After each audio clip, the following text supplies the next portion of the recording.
નમસ્કાર ખેડૂત મિત્રો, હું કેતન સોલંકી સિગ્મા ક્રોપ સાયન્સમાંથી આપનું હાર્દિક સ્વાગત કરું છું. આજે આપણે એક એવા ફાર્મરને મળી રહ્યા છે જેણે આપણી સિગ્માનું સુપિક સોઇલ ડુંગળીમાં વાપરેલું છે. તો તેના ફાયદા એને કેવા લાગ્યા પાયા પછી અને પાયા પહેલાં તેની પાસેથી જાણીએ.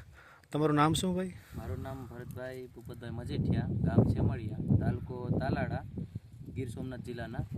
અને તમે જે કહો ને એ દવા પાયા પછી સુપિક સોઇલ ટૂંકમાં આપણે કેટલા દિવસ છે પાઈને? એને 20 દિવસ જેવું નથી થયું.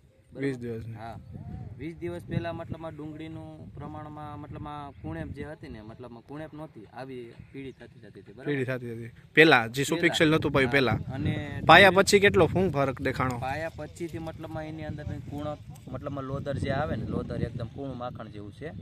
પ્લસ આ ડુંગળીની જે વિકાસ આવે ને, એનો વિકાસ અને ગ્રોથ, મતલબમાં જે ગ્રોથ પહેલા આવો હતો, બરાબર એ આની અંદર જો આવી રીતના હતું, એ પછી પાયા પછીથી મતલબમાં આનો વિકાસ આવો થયો આ દર પ્રમાણે, બરાબર. આ ગાંઠિયા પ્રમાણે લાગડ તમે જોઈ શકો આમાં બધી, બરાબર. એકંદર વસ્તુ જે છે ને એ બધી ટોટલિંગ વસ્તુ એવી થઈ ગઈ છે, બરાબર. પેલા આ પ્રમાણમાં હતી, હવે એ પછીથી આવું થયું હોય, બરાબર. ને જે વિકાસના દોરે આપણે જોઈએ ને તો એકદમ પરફેક્ટ, મતલબમાં જે આને પૂર્ણ હરેક વસ્તુ, મતલબમાં એના મૂળિયાથી લઈ એના કંદ, મૂળિયા, પછી એના પાન, બધી વસ્તુમાં ફેરફાર છે. અને જમીનની ફળદ્રુપતા મતલબમાં જોઈએ અત્યારે તો આને તણવી દીધી પછીથી, પાયા પછીથી. અને એનો જમીનની માફક પણ તળિયા મતલબમાં પોચું, એકદમ શું કહે, પોચું થઈ ગયું એમ.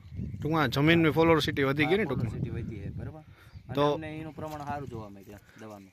આપણે જે આ સુપિક સોઇલ જે તમે વાપર્યું છે એની ભલામણ તમે બીજા ફાર્મરને કરી શકીએ કે આ વાપરવું જ જોઈએ. બધા ખેડૂતોને મતલબ આવું પાક હોય અને વધારે ઉત્પાદન અને સારું મતલબમાં ક્વોલિટી જોતી હોય તો આ વાપરવું જોઈએ. જેની ક્વોલિટી મતલબમાં અમે તો મતલબ આની જે શું કહેવાય લાલ કલર એ પણ વ્યવસ્થિત આવ્યો એમ એના પાયા પછીથી. પેલા નહોતું આવું કંઈ, પેલા આવી રીતના સફેદ જેવું દેખાતું હતું. હા, રેડી. એ પછીથી આવું ઘણું બધું અમને સુધારો મળ્યો. અને બધા ખેડૂત મિત્રોને આપણે કહીએ કે આ કરવું જોઈએ એમ, જે તમે કયો દવાની વાપરવી જોઈએ. ઓકે, ધન્યવાદ ભાઈ.